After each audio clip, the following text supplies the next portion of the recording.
Pernah nggak sih kamu bangun jam 7 malam, ngerasa kayak ini pagi apa malam? Semua terasa asing. Dunia kayak berubah tanpa pamit.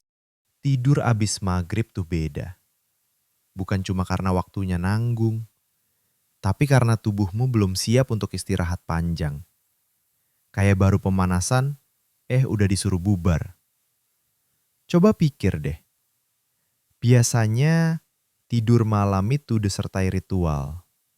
Gosok gigi, matiin lampu, doa-doa. Tapi tidur abis maghrib. Kebanyakan karena ketiduran, bukan mau tidur. Dan otak kita tuh makhluk kebiasaan. Kalau pola tidurnya dilanggar, Dia bakal bingung, loh ini mimpi siang apa realita malam? Waktu maghrib itu secara biologis adalah jam peralihan. Tubuh lagi adaptasi dari mode aktif ke mode istirahat. Tiba-tiba kamu kasih dia shutdown paksa. Ya wajar kalau pas bangun rasanya kayak dilahirkan ulang, tapi nggak siap hidup. Coba bayangin, kamu tertidur saat langit masih oren. Bangun-bangun, udah gelap gulita.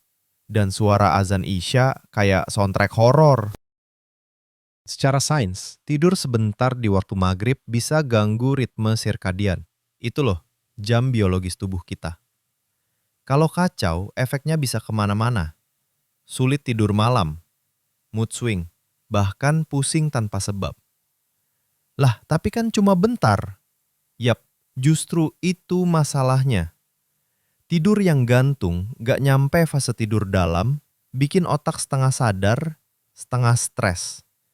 Makanya pas bangun, kamu ngerasa sedih tanpa alasan. Atau malah overthinking hal-hal gak penting. Padahal, barusan cuma tidur doang. Ada juga yang bilang, tidur abis maghrib bikin mimpi aneh. Kayak ketemu mantan waktu SD atau nyasar di planet Mars. Itu karena otakmu belum siap masuk mode tidur, tapi dipaksa bermimpi. Tubuh itu kayak sistem operasi. Kalau dimatiin di jam-jam rawan, dia nggak tahu ini shutdown sementara.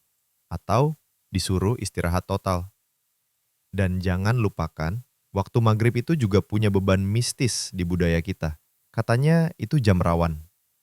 Yang bangun tidur jam segitu biasanya ngeliatin pojokan. Meskipun nggak semua percaya hal-hal begituan, tapi faktanya tetap sama, tidur abis maghrib bikin pikiran linglung dan emosi ikut acak-acakan. Tapi anehnya kita tetap sering melakukannya. Kenapa ya? Mungkin karena capek atau karena gak tahu cara ngatur energi. Tidur itu kebutuhan, tapi waktu tidur itu strategi. Dan strategi yang salah bisa bikin harimu kacau. Solusinya, kalau udah ngantuk di jam maghrib, mending jalan-jalan bentar, cuci muka, atau ngobrol. Daripada kebablasan, terus bangun-bangun ngerasa jadi alien. Atau bikin ritual kecil.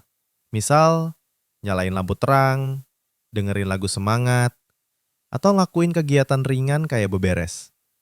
Intinya, kasih sinyal ke otak, belum waktunya tidur bro. Tapi gimana kalau udah telanjur ketiduran? Ya nggak apa-apa juga sih, asal jangan maraton tiap hari. Sekali dua kali masih manusiawi.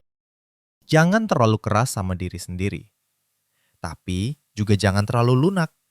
Ngantuk itu wajar, tapi bukan alasan untuk kehilangan arah. Tidur habis maghrib tuh bukan dosa. Tapi kalau efeknya bikin kamu susah tidur malam, besoknya jadi zombie, dan muter di lingkaran capek yang gak ada ujungnya, yang rugi diri sendiri.